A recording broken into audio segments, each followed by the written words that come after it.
Bom, e o nosso convidado de hoje da série de entrevistas Política Descomplicada é o secretário de Cultura, Turismo, Esporte e Lazer, Paulo Henrique Rodrigues Moreira. Filho dos comerciantes Paulo e Neuza Rodrigues Moreira, Paulo Henrique é casado com a Yara Donâncio e pai da Maria Donâncio Moreira.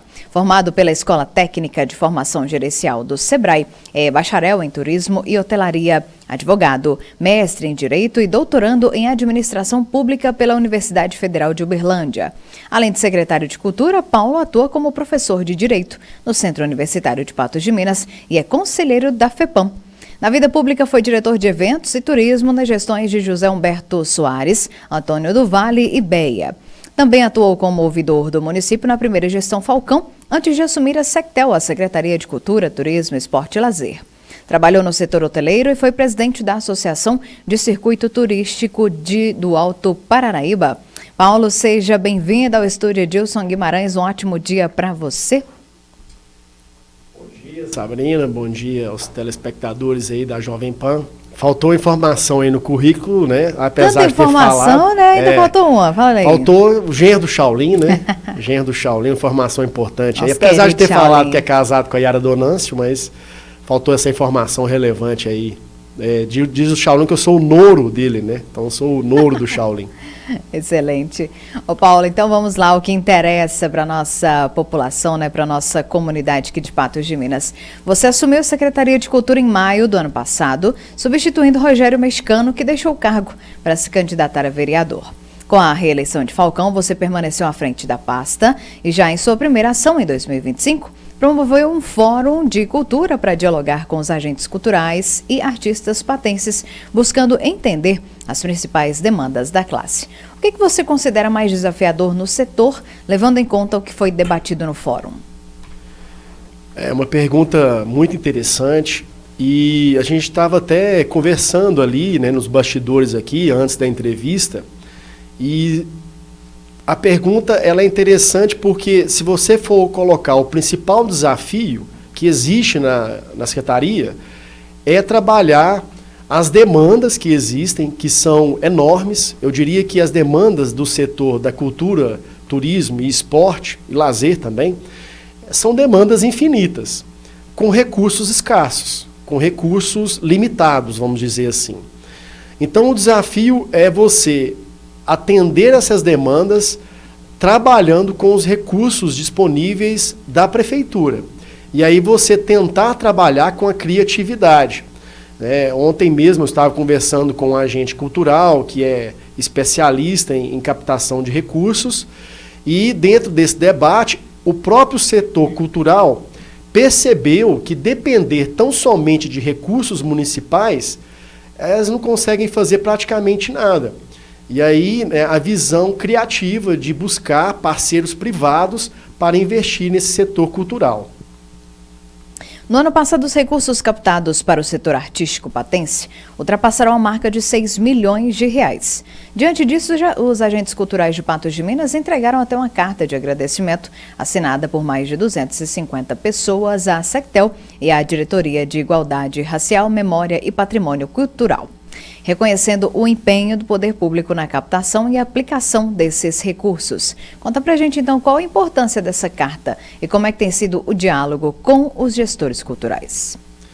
Bem, desde quando eu entrei, final de abril e maio, a premissa que foi estabelecida na secretaria desde a minha entrada, primeiro é realizar o papel que é mais o meu perfil. Meu perfil é um perfil mais de gestor mesmo, né, de abrir o diálogo, de tentar atender as demandas. E dentro desse perfil, o pessoal, né, da diretoria, da DIMEP, da Igualdade e Patrimônio Histórico, junto com a diretoria de Cultura, vinham realizando, né, um diálogo com o setor cultural. E aí, esse diálogo foi intensificado para justamente repassar a seguinte questão. Olha, nós temos os recursos ordinários, mas precisamos captar mais. E existem outros fundos de investimento na cultura. O investimento que vem de recursos federais e também do Estado de Minas Gerais.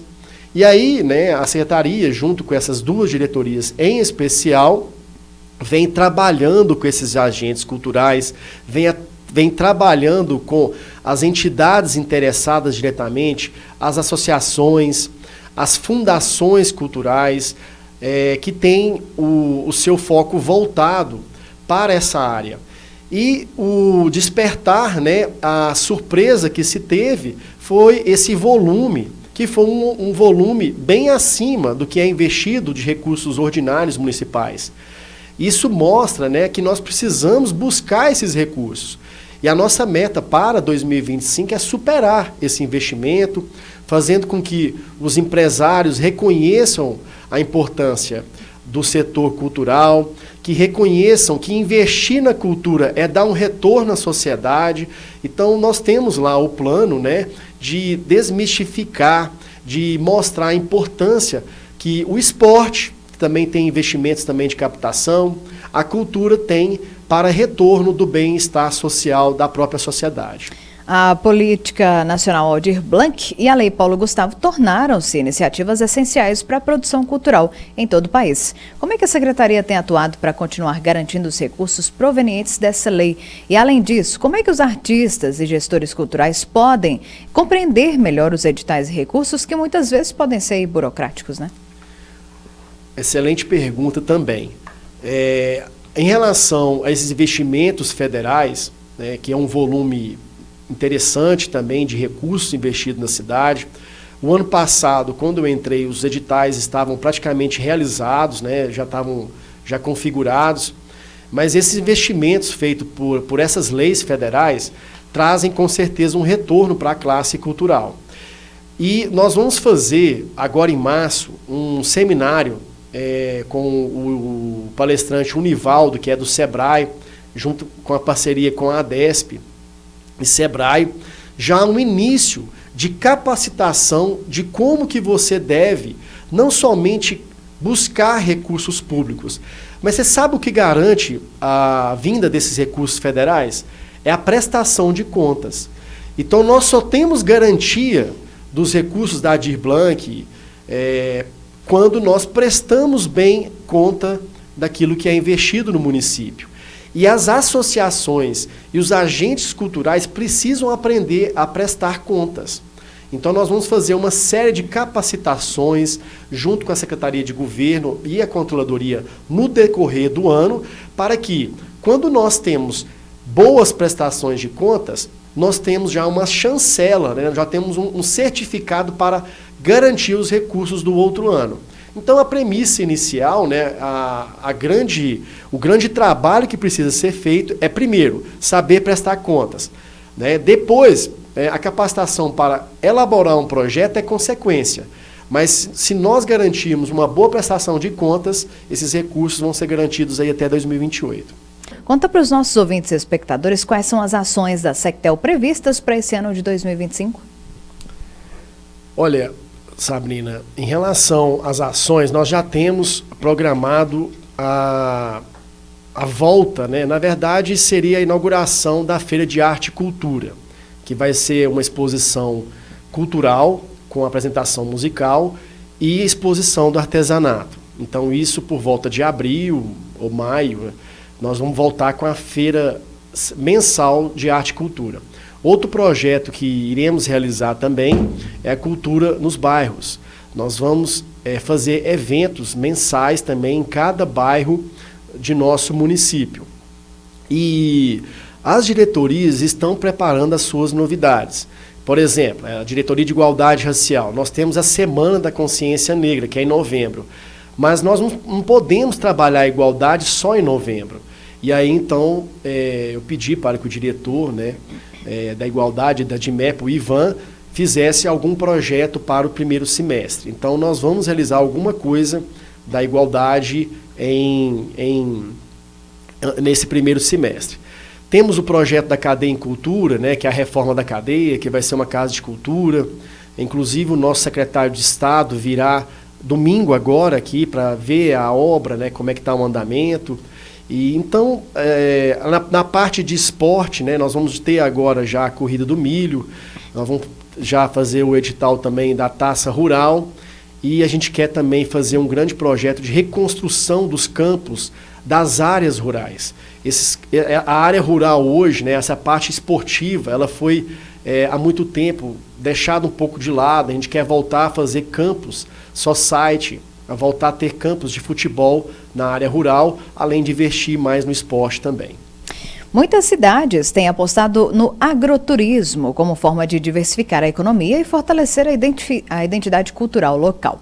Você acredita que Patos de Minas tem potencial para desenvolver roteiros turísticos voltados também aí para fazendas, queijarias artesanais, principalmente agora, né, que o queijo se tornou nosso patrimônio cultural? Tem projetos em andamento nesse sentido?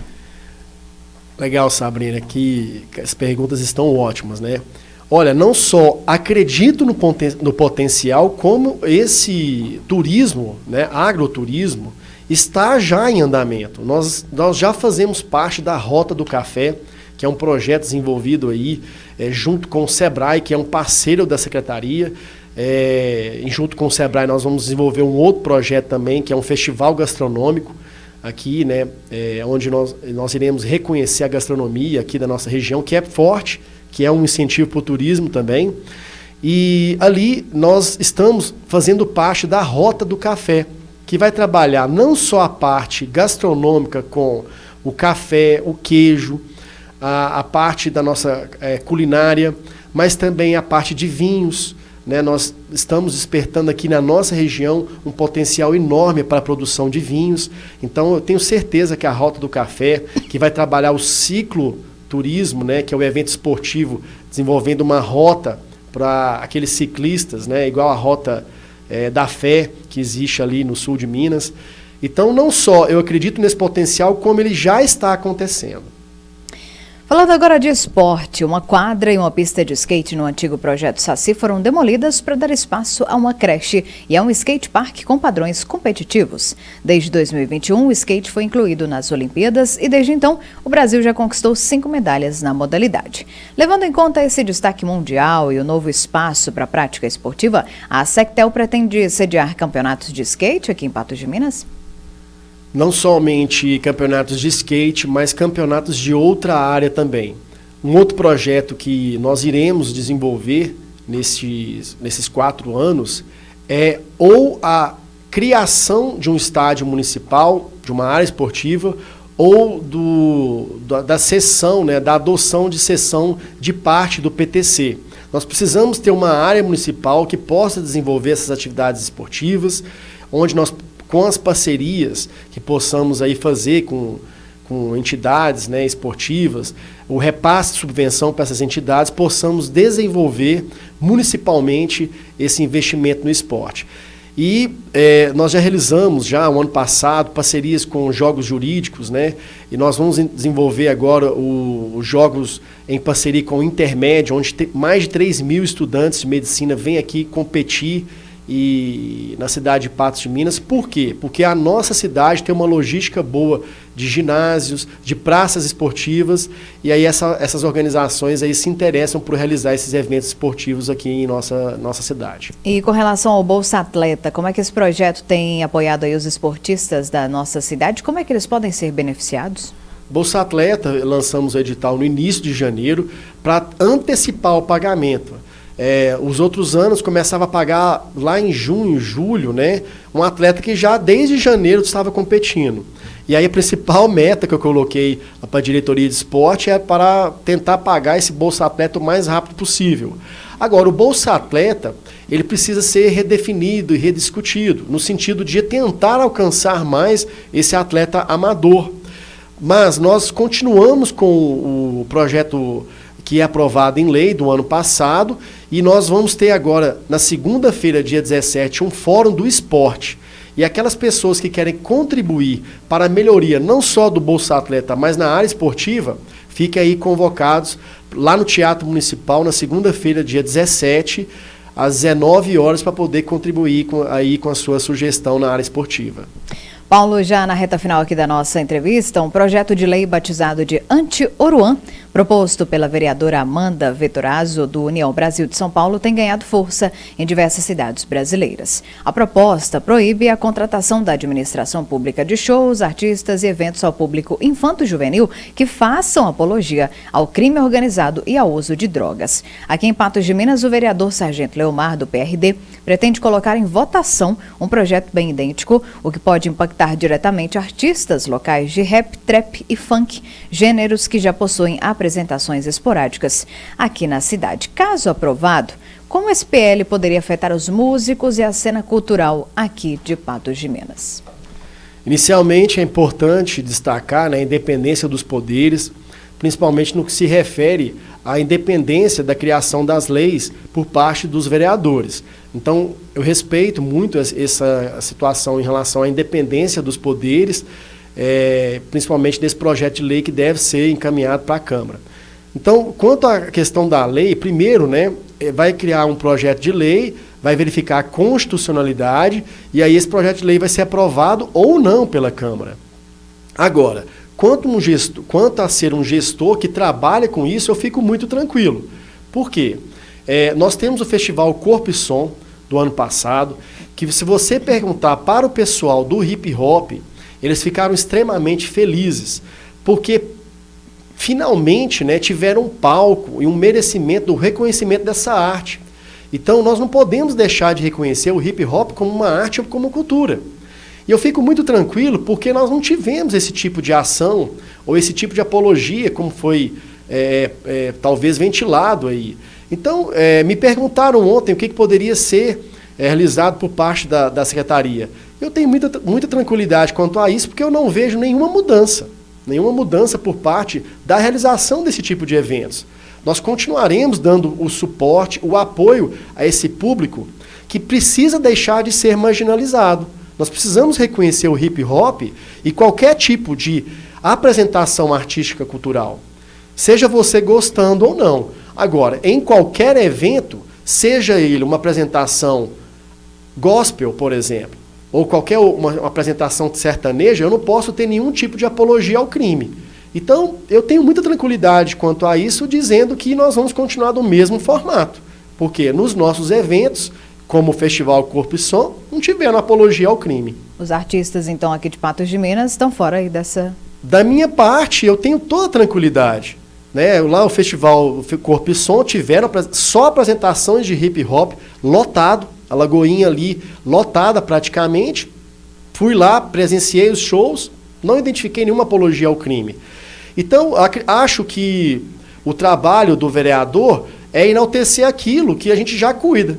Né? Os nossos representantes do hip hop têm essa consciência, nós mantemos um diálogo com ele, e eu, como gestor à frente da Secretaria, não poderia deixar de investir na cultura nesse sentido. Então, da minha parte, vai continuar da mesma forma, e nós vamos até investir mais e reconhecer esse setor que precisa sair da marginalidade. A marginalidade não deles serem marginais ou criminosos, mas da marginalidade de deixar de reconhecer uma situação cultural. Então, se o hip hop, às vezes, um exemplo, eu posso não gostar, mas eu não posso deixar de reconhecer que é uma entidade cultural, que é um público cultural, e eu não posso deixar de reconhecer, como gestor cultural, esse público que é tão notório aí aqui na nossa cidade. Excelente, Paulo. E para a gente encerrar, mande uma mensagem aí para os ouvintes e espectadores da PAN e informe como é que os artistas e esportistas podem contatar aí a Sectel e conhecer todas as iniciativas e os trabalhos de vocês de perto. Bem, a Sectel fica ali no 2º andar do prédio do antigo fórum, na Getúlio Vargas com a José de Santana, lá no 2º andar. Para quem, por acaso, tiver alguma dificuldade de mobilidade, nós temos um elevador para poder garantir a acessibilidade. E a Sectel está aberta. Né? Nós temos ali funcionamento desde as 8 horas da manhã, mas principalmente na parte da tarde, que é o horário de funcionamento da Prefeitura, a partir de 12 horas. E nós estamos abertos. Né? Nós estamos abertos para receber todas as sugestões, para tentar auxiliar na produção cultural, no esporte, né? Tentar aí trazer essa parceria, e nós podemos fazer parceria com aquilo que for demandado por nós. Então a gente está lá aberto, todos os diretores estão abertos a receber aquelas pessoas que queiram produzir algo na cultura ou no próprio esporte.